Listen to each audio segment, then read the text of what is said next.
Allez, troisième sujet, la Côte d'Ivoire. On va parler de la présidentielle qui s'annonce et Henri Konan Bédié qui continue d'entretenir le doute, le flou sur sa candidature.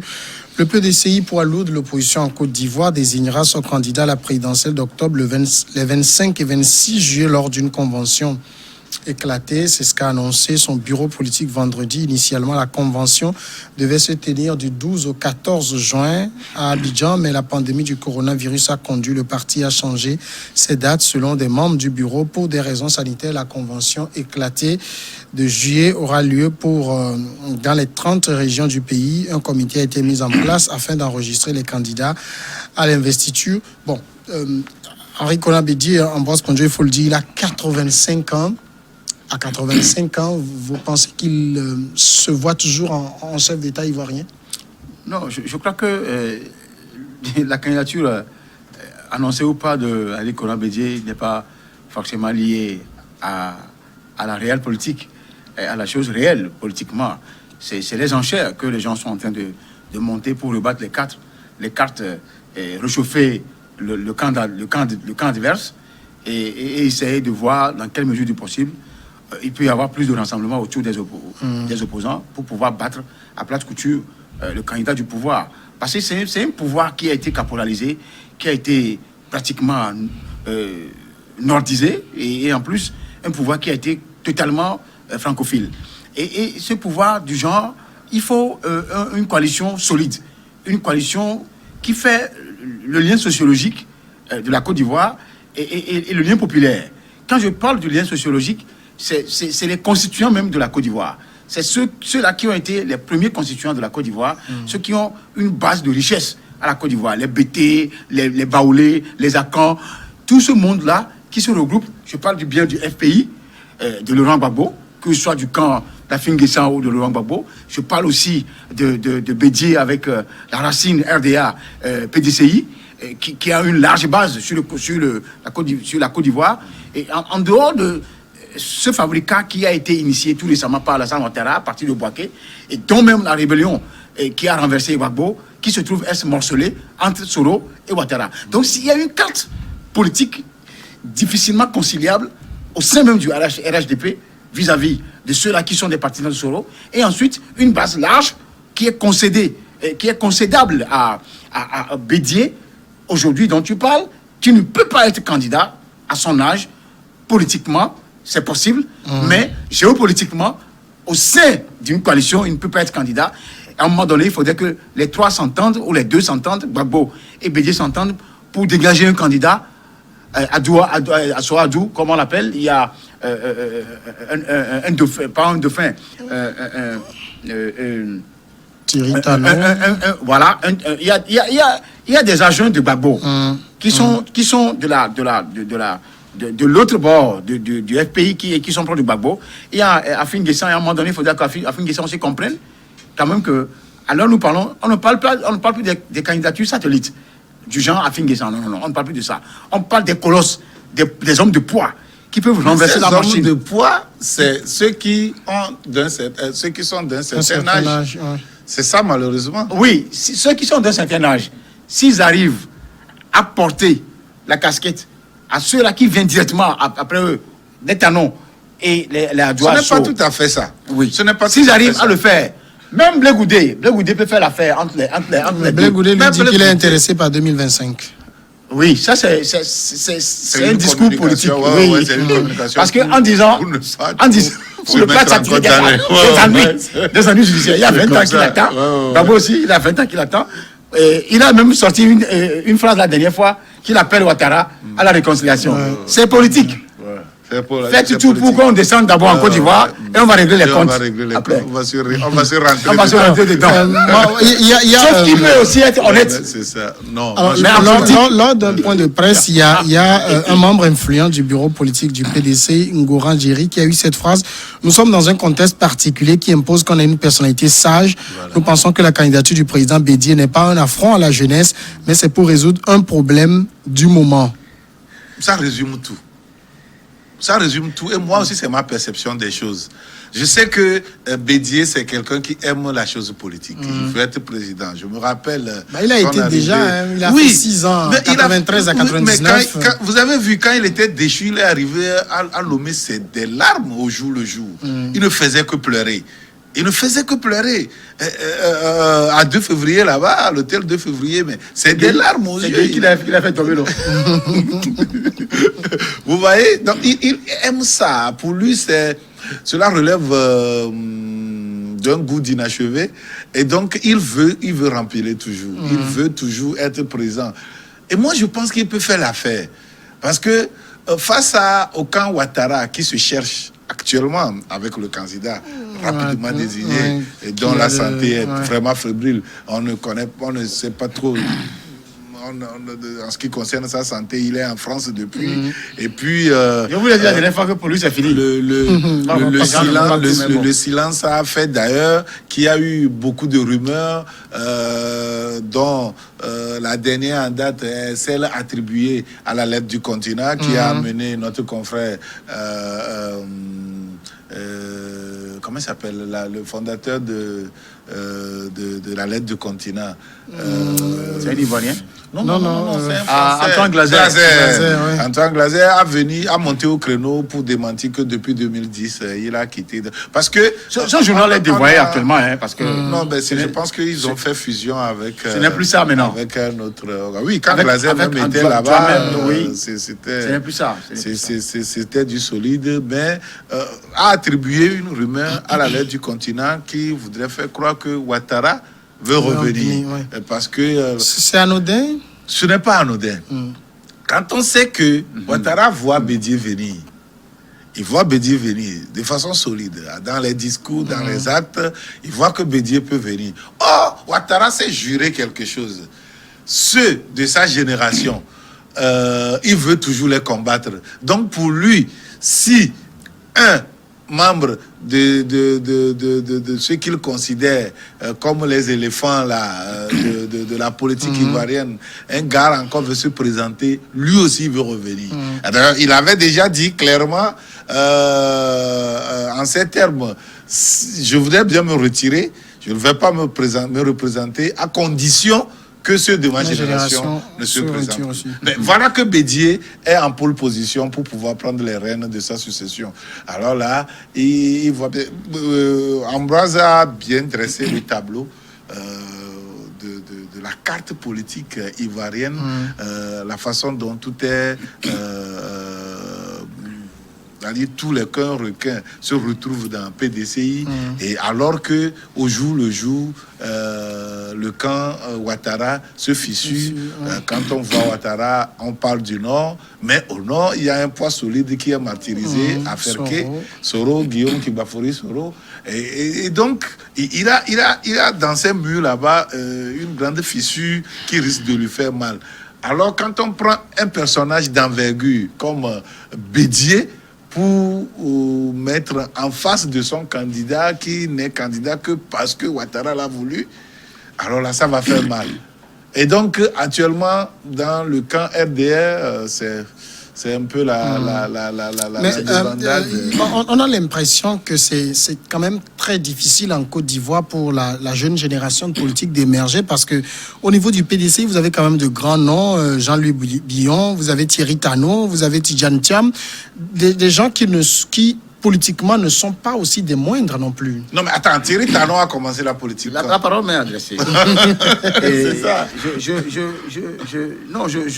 Je pense que tu as raison. Il y a des gens qui, même si économiquement, ils ont occupé le terrain économique en Côte d'Ivoire, ils ont une puissance économique. Et à travers la puissance économique, ils ont fait une santé politique, à travers les partis politiques comme le PDC et autres. C'est normal que ces gens-là se revendiquent d'un courant qui puisse valablement remplacer les vieux loups et faire l'affaire en Côte d'Ivoire. Vous savez, le mal qui puisse arriver à la Côte d'Ivoire, c'est Ouattara Alassane. Le monsieur, moi, je l'adulais depuis qu'il était au FMI. Sauf que j'ai compris que c'est un opportuniste qui ne cherchaient que... Il n'y a que des opportunités en politique. Hein. Oui, C'est pas des enfants de cœur. Mais justement, C'est vrai. C'est vrai.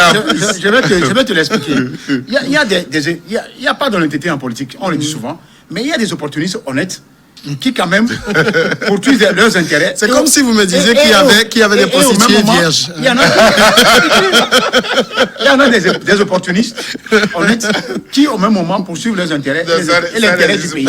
Il faut Et l'intérêt du apparence, pays. hein. Maintenant, il y a des opportunistes qui sont vraiment vils, qui ne font que penser à eux et détruire les autres. C'est la lecture que je fais de Ouattara. J'ai rencontré une journaliste ivoirienne en 2012. À Lomé, ici, ils étaient réfugiés ici. Et on a causé, on a parlé de Gbagbo. Et c'est vrai qu'ils sont plus du camp de Gbagbo que des troupes.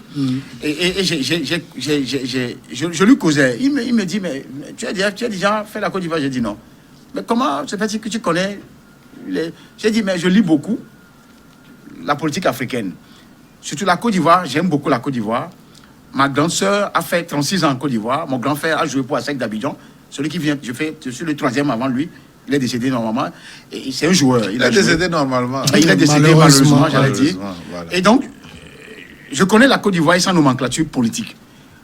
Ouattara a toujours été un pion de la France. Ben, beaucoup ne savaient pas ça en Côte d'Ivoire. Moi, je ne voulais pas aller sur un terrain purement ethnique. Comme on l'a toujours dit, qu'il est ivoirien, il est burkinabé, tout ça. Moi, c'est pas mon problème. Bon, il est burkinabé. Là, mais aujourd'hui, ce que je sais, c'est que c'est un arriviste politique qui ne sert que l'intérêt de la France. Même il ignore même à un moment donné son propre intérêt. Sauf qu'un économiste ne peut jamais s'ignorer. Mais il a beaucoup fait pour la Côte d'Ivoire. Hein. À part la guerre... oui, cette guerre-là était une guerre bien cherchée et fabriquée de toutes pièces par lui et la France, pour les intérêts de la France. C'est vrai aussi. Mais il a beaucoup réalisé. Quand il est... Celui qui peut faire l'affaire aujourd'hui, peut faire réellement la réconciliation. Vous savez, quand on a fait la prison, c'est pas du chocolat. Quand vous faites la prison, vous faites 2 ans, 3 ans, vous revenez. Pour ceux-là qui ont fait 10 ans en prison, ils sont revenus. Leur mentalité, leur psychologie, tout change. Mais toi, tu n'as jamais fait la prison. Je n'ai jamais fait la prison, mais je connais les moyens de la prison. Pour avoir lu, je connais les moyens de la prison. Avec les expériences que les gens ont vécues, il y en a... Non, c'est une école. Oui. Il y en a qui font la prison Une longue école. Et deviennent même plus coriaces que ce qu'ils étaient. Ils deviennent le revers de ce qu'ils sont. C'est les 2 extrêmes après la prison. Oui. Donc, le meilleur ou le pire. Gbagbo, moi je vois, contrairement à ce que Dimas à son point de vue, il a raison peut-être, entre Soro et Gbagbo, c'est les 2 qui peuvent faire la réconciliation en Côte d'Ivoire. Mais ils sont écartés. Oui, c'est le manque d'intelligence qui vient du camp du RHDP, surtout de Ouattara. Ouattara serait intelligent, il pouvait aller négocier avec Gbagbo à la haie, revenir, ramener Gbagbo. Ah bon. Pour Ouattara, c'est la haine. Non, moi c'est mon point de vue, justement. Non, je suis d'accord avec toi. Moi, je parle d'un point de vue Ouattara, c'est la haine, qui sociologiquement peut faire l'affaire, politique. mais qui sort de l'entendement politique. C'est vrai. Le monsieur a 20 ans qu'il attend ici en Côte d'Ivoire, sauf négociation pour la réconciliation, qui peut faire. Mais je vous dis que c'est Soro qui fait le pont, qui a déjà rencontré Gbagbo plusieurs fois, et Bédié. Soro, le premier élément qui peut faire la réconciliation, oui, de réconciliation, en battant les cartes. Je parle de cela, ça me rappelle une affaire de Bodjona. Bodjona qui a fait la prison, qui a été mise en prison, mais qui s'est présenté la dernière fois à la personne seulement. D'après mes enquêtes, le monsieur a dit il faut pardonner. Mais quelqu'un qui pardonne, c'est lui qui gagne le plus. Ou bien, chrétiennement, c'est lui qui gagne, c'est lui qui prend la grande portion. Soro peut pardonner Ouattara. Peut-être que sa survie politique passe par là. Moi, je veux parler de Soro, par exemple, je vais revenir au débat. Soro, par exemple, si Soro fait ce pas-là, parce que c'est Soro qui a été trahi par Ouattara, Soro a utilisé ses hommes pour ramener Ouattara au pouvoir. Soro non plus n'a pas hésité à trahir Gbagbo. Hein. Non, ça on le sait. Politiquement, ça peut arriver. Et c'est ce qui lui est arrivé. Dans la vie, naturellement, ce que vous faites, c'est ça qui vous retourne. Alors, et Ouattara aura ce retour. Donc, je vois 2 hommes. Alors, Bédié, terminé.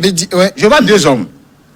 Soro ou Gbagbo, c'est eux seuls, en arrivant au pouvoir, qui peuvent faire la réconciliation entre les Ivoiriens. Bédié, on le présente aujourd'hui comme, j'allais dire, celui-là qui peut est-ce que le problème de la Côte d'Ivoire, c'est de trouver quelqu'un qui va venir faire ci ou ça, ou bien le pays a besoin de se développer? 85 ans. Qu'est-ce qu'il a encore à proposer? Le problème ivoirien, ce n'est pas un problème de développement, c'est un problème politique. À partir du moment où on ne trouvera pas de solution à cette question politique, le développement ne s'en suivra pas. Parce qu'il faut une stabilité, il faut la paix pour faire le développement. À partir du moment où il n'y a pas ça, c'est que c'est un volcan. Ouattara n'est pas sage, il est trop égoïste. C'est un volcan qui peut entrer en éruption à tout moment. C'est ce qui se passe là-bas. À partir du moment où le tissu social est en lambeaux, on ne peut pas parler de développement. Ça ne passe pas. Ça ne passe pas. Et donc, moi, je pense que c'est un problème politique. Est-ce que pour faire la réconciliation, si c'est ça l'enjeu, c'est Bédié? Oui, si Bédié peut faire l'affaire. Quand on parle de Bédié, c'est tout le où. Oui, mais on est dans le même caca. Oui, justement, il a rappelé quelque chose, le et le ou. C'est Bédié. Ça relève de l'histoire. Concept d'ivoirien. De son âge même, il n'a jamais montré. Il avait 76 ans. Quand il avait sorti cette histoire de réconciliation. C'est l'histoire. Maintenant, revenons au présent. Vous savez, à chaque fois Gbagbo n'est pas méchant. qu'on se met... Mais Gbagbo est écarté. Et ce n'est pas Bédié qui l'a écarté. En politique, tu peux... Non, mais Bédié était lié à Ouattara. Non, mais dans le temps. Oui, il était lié de maintenant. Non, c'est-à-dire le problème actuel. Mais le problème du présent. Bédié a fait alliance avec Ouattara. Ils ont évincé Gbagbo. Quand on a envoyé Gbagbo à la CPI, on n'a pas vu Bédié. S'il faut faire l'histoire, eux tous ces leaders doivent être écartés. Dimanche, tu consens. C'est peut-être ça la solution. Politiquement, tu peux se rebattre. Quand on sait que Gbagbo et Bédié s'est rallié à Ouattara pour écarter Gbagbo. Oui. Actuellement, tu peux se rebattre. Non, mais en politique, les alliances... C'est ce que nous disons. Elles se défendent. On ne refuse pas. Ça. Pour le moment, il faut prendre les éléments qu'on a sous les mains pour faire la chose. Est-ce que je dis, à partir du moment où politiquement ou juridiquement, on est en train d'écarter Gbagbo, on est en train d'écarter Blé Goudé, on est en train d'écarter la même personne qui les écarte peut se... Non, Ouattara, tu ne vois pas Ouattara pouvoir faire ça. Je dis qu'il est orgueilleux et égoïste à la fois. Oui, bien sûr. Mais s'il est intelligent... C'est tout Ouattara que tu as décidé. Il est orgueilleux, il est égoïste, il se suffit. Ça, c'est Ouattara. Et personne ne peut rien. Mais lui aussi, il pense à ses arrières. Non, je ne pense pas que... Mais il se creuse des tombes. Si c'est ses arrières qu'il pense, il aurait pu entrer en négociation. Il creuse. Vous pensez que si Ouattara repositionne Soro, c'est Soro qui va se retourner contre Ouattara après? On est en politique. Ah non, je ne pense pas. C'est Soro qui a fait de Ouattara ce qu'il est aujourd'hui. C'est ce que les gens disent. Non, mais c'est ça la réalité. Soro aussi n'était qu'un pion qu'on a utilisé. Oui, mais pour le moment, on se croyait important et on lui montre que sa vraie place c'est là. Il a été utilisé. Quand on l'utilisait, ce n'est pas pour rien. Ouattara était un traître. Il n'était pas un nul qu'on a choisi de nulle part pour venir utiliser. C'est parce qu'on reconnaît Soro n'est pas novice en politique. C'est pour cela qu'on l'utilisait. Il a fait la fessée. Quand on l'a utilisé, il a quand même été un faiseur de roi.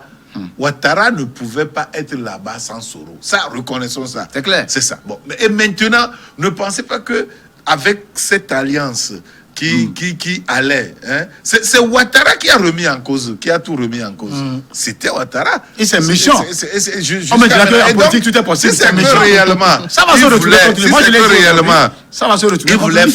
Il voulait faire repositionner Soro et tout le monde disait, même si on n'était pas là, si on ne pouvait pas prouver, tout le monde disait que il voulait être là et à un moment donné, il va s'effacer au profit de Soro. Et cet accord n'est pas respecté au moment où on écartait Soro. Et donc, si c'est qu'il avait respecté tout ça, ou si c'est qu'il avait pris en compte tout cela, peut-être il va avoir la paix en Côte d'Ivoire aujourd'hui. En même temps, en politique, il faut être naïf pour croire que les accords vont être respectés. Hein. Mais il faut quand même les respecter. Je pense que le respect des accords amène la paix. On va aller à la pause si vous permettez, et puis on revient pour le dernier sujet.